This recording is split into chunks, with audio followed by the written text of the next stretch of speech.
I drove up today and I saw the graffiti. I was like, oh no, it's probably just like an early start to the protest. We do have protesters that come in protesting about gentrification. In case you're wondering what this story is about, there's an article on Age of Shitlords about this cafe being vandalized, and they say that a group of social justice warriors decided to vandalize a cat cafe and threaten its owner because they allege that the cafe is located on the site of a piñata store that went out of business. Blue Cat Cafe is a cat sanctuary in Austin, Texas that has become the latest victim of social justice vandalism. Up until now, they haven't done anything to hurt our property. The cafe, which serves as a home to more than 200 cats, adoptable through the Humane Society, was painted with racist graffiti and their locks were glued shut. So this was kind of a big shock to us. They actually glued our locks shut so we couldn't get our keys into the lock to open it. We had to be closed an hour and a half longer than we should have just because we couldn't open up our business. The SJWs have launched a violent campaign of intimidation against the owner through cyberbullying, including death threats and racial slurs. This is all because the sanctuary that doubles as a cat cafe is on the site of a former piñata store.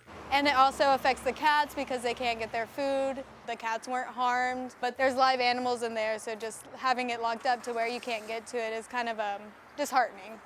There's not much you can do about protests as long as they stay off your property. I just know our main message is to make people happy and to get as many cats adopted as we can, so we're just going to keep trying to do that. This is once again a case of confused priorities. I don't know if replacing a piñata store with a cat sanctuary is a real terrible thing and they would be guilty of some crime that would which would warrant vigilante vandalism and death threats and possible harm to the poor cats that are in the sanctuary, or making people there feel unsafe.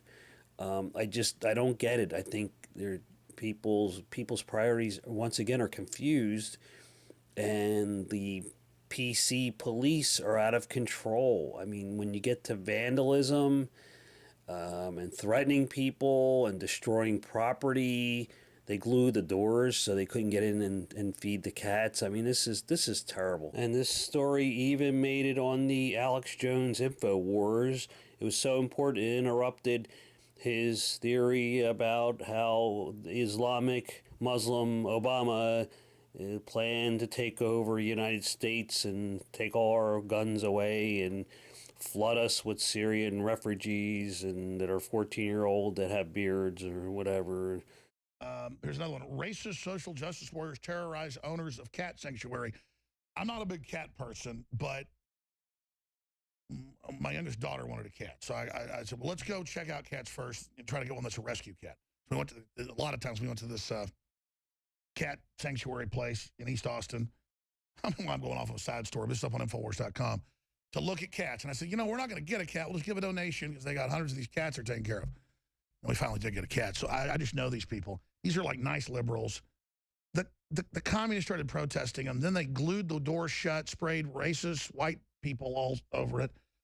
I mean, this is how low the communists are. But the point is, this is the same communist group we've had dealings with that are like activating and coming out of their rat holes now, who say that a cat sanctuary in East Austin is gentrification when people should want the property values to go up. I mean, this is class warfare. And what I'm getting at before we get back into Syria and the rest of it is we're seeing all the socialist and communist and Black Lives Matter groups activate. So we're going to come back after this quick break and get into the geopolitical and the economy, Joel, but just briefly.